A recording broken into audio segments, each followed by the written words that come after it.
কোটা সংস্কারের দাবিতে রাজধানীতে গণপদযাত্রা করে রাষ্ট্রপতি বরাবর স্মারকলিপি দেবে আন্দোলনরত শিক্ষার্থীরা। এ নিয়ে আরো জানাতে ঢাকা বিশ্ববিদ্যালয় থেকে যুক্ত হচ্ছেন জান্নাতুল মোহনা। মোহনা, গণপদযাত্রা শুরু হয়েছে কিনা জানাবেন। অরেনটা যেমনটা জানতে চাচ্ছেন যে গণপদযাত্রা শুরু হয়েছে কিনা, আপনাদের জানাতে চাই পূর্ব ঘোষিত ঘোষণা অনুযায়ী যে তারা জানিয়েছেন তারা ঢাকা বিশ্ববিদ্যালয়ের কেন্দ্রীয় গ্রন্থাগারের সামনে থেকে আজ বেলা 11টায় তারা তাদের গণপদযাত্রা শুরু করবেন এবং সেই সাথে তারা রাষ্ট্রপতি ভবনের দিকে এই গণপদযাত্রা নিয়ে এগিয়ে যাবেন রাষ্ট্রপতি বরাবর স্মারকলিপি দেওয়ার জন্য। তো যেমনটা জানতে চেয়েছেন যে গণপদযাত্রার বর্তমান যে অবস্থা, আপনি আপনাদেরকে দেখাতে চাই যে ঢাকা বিশ্ববিদ্যালয়ের কেন্দ্রীয় লাইব্রেরির সামনে জমা হতে শুরু হয়েছে যে সাধারণ শিক্ষার্থীরা বিভিন্ন হল থেকে তারা আসছেন এবং বিভিন্ন হল থেকে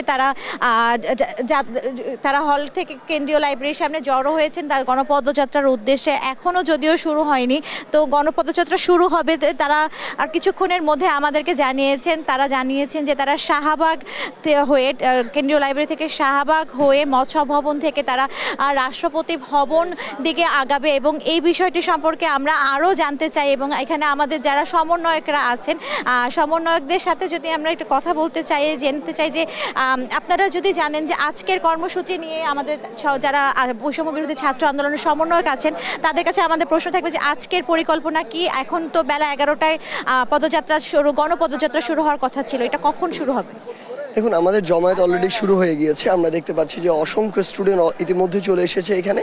আমরা অল্প কিছুক্ষণের মধ্যে এখান থেকে রওনা হব এবং আমরা শাহবাগ হয়ে মৎস্য ভবন হয়ে প্রেস ক্লাবের সামনে দিয়ে বঙ্গভবনে যাব এবং আমাদের যে স্মারকলিপিটি সেটি মহামান্য রাষ্ট্রপতির কাছে আমরা দিব এবং মহামান্য রাষ্ট্রপতির কাছে আমরা এই আবেদনটি জানাবো যেন দ্রুততম সময়ে একটি সংসদ অধিবেশন ডেকে আমরা যে একটি যৌক্তিক আন্দোলনের রাস্তায় রয়েছি ছাত্ররা, যে রাস্তা বা রাজপথ আমাদের জায়গা নয়, সেই রাজপথ থেকে আমাদেরকে ফিরিয়ে আনার জন্য আসলে কোটার একটি যৌক্তিক সংস্কার প্রয়োজন। সেজন্য কোটার এই যৌক্তিক সংস্কার সংসদে করার মাধ্যমে যদি আইন পাশ করা হয় তাহলে আমরা রাজপথ ছেড়ে চলে আসবো।